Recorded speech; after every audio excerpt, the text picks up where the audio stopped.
I'm BB Bailey, and this is another episode of They Didn't Teach Us. Let's talk about English class, but writing this time. We were told to do research papers, but why were we doing research papers?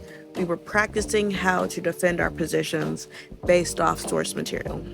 And some of y'all wouldn't know where to look to justify some of the opinions you have, and that's kind of problematic. Those APA and MLA citations weren't there to make your life harder. They were there to make sure you understood how to reference the person that provided the information, when that information came from, and that you understood exactly what was included in the source material that you're talking about.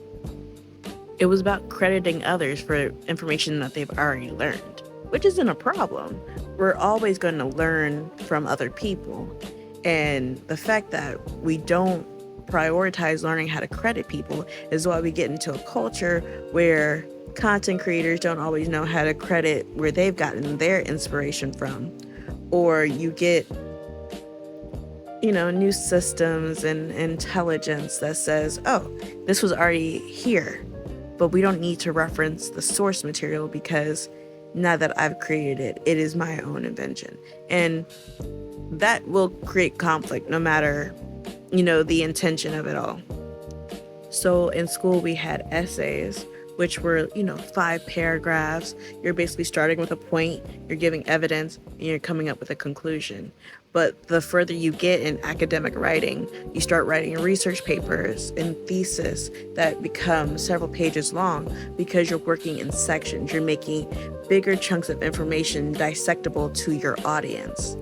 And no matter who you are, you're going to have an audience. You're going to have people who are listening to what you say and learning from you.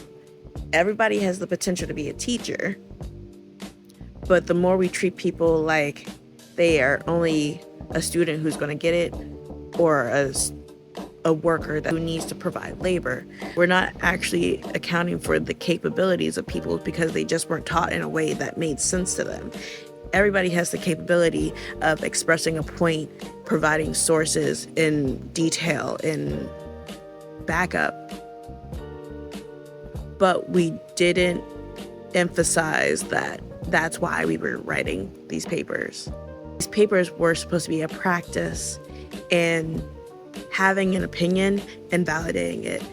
And it's difficult to be a child being asked to do this, but you don't have the autonomy in your daily life to actually have an opinion and validate it and be heard and respected. They told us what to do, told us to put it on paper, but didn't actually give us a world that respected that skill. And it's important to figure out how to do this academic writing, because the people who learn how to do the academic writing are the people writing the textbooks. They are now becoming the holders of knowledge. They become the people who are recording what it is to be human and how this information affects us all. If more people were allowed to be in on that conversation, we'd have a more comprehensive conversation on living and improving our lives as humans. But right now it's behind a paywall, because if you can't learn one way, you're written off. But it's never too late to learn. And you can always be a student of life. Learning never stops unless you want it to. They didn't teach us, but we got ourselves. We got each other.